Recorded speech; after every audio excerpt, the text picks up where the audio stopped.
The climate is changing, and many infectious diseases hinge on climate conditions. Understanding how the physical climate system can interact with diseases and human behavior. This is a complex question that can only really be answered by an interdisciplinary team. So we had a meeting 5 years ago where we brought together people interested in climate and infectious disease. Bryan Grenfell, who won the Kyoto Prize, thinks about the dynamics of infectious diseases and feedbacks in that nonlinear system. Jess Metcalf works on infectious disease, but she's also a demographer. And Gabe Vecchi, who comes from the climate end of the world and runs large climate models.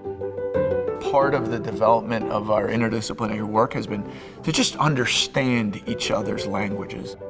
For example, the definition we had of the word model was entirely and devastatingly different. When Jess and I are thinking about the waxing and waning of epidemics, we're thinking about cycles. These recurrent epidemics. Because Gabe's working in this three-dimensional system. His characteristic movements are always a kind of a three-dimensional thing. We met for about a year and talked rigorously past each other. And after many, many cups of coffee, staring blankly at whiteboards and so on, there was eventually a great meeting of minds. We began to understand what each other were talking about.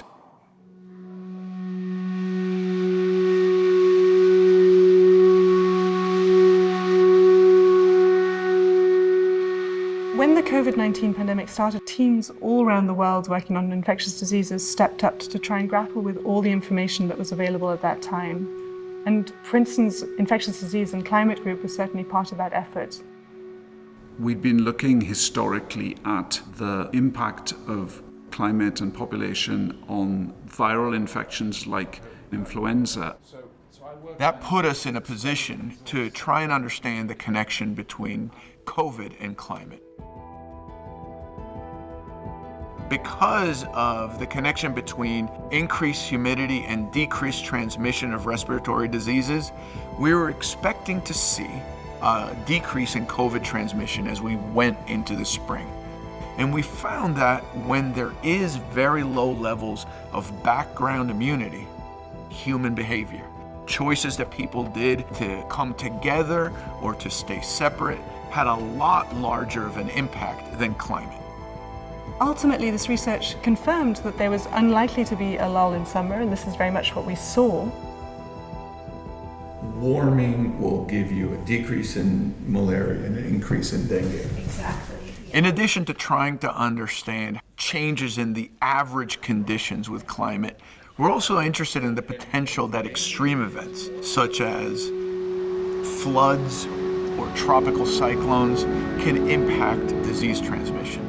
Large cyclones could close down health centres, thus preventing people from being vaccinated. So you could compound crises as driven by the effects of climate. Changes in rainfall, its duration, its intensity, can impact the abundance of disease vectors that would be mosquitoes. In the case of malaria, dengue, West Nile virus, how does temperature affect mosquito behavior and their connection to people?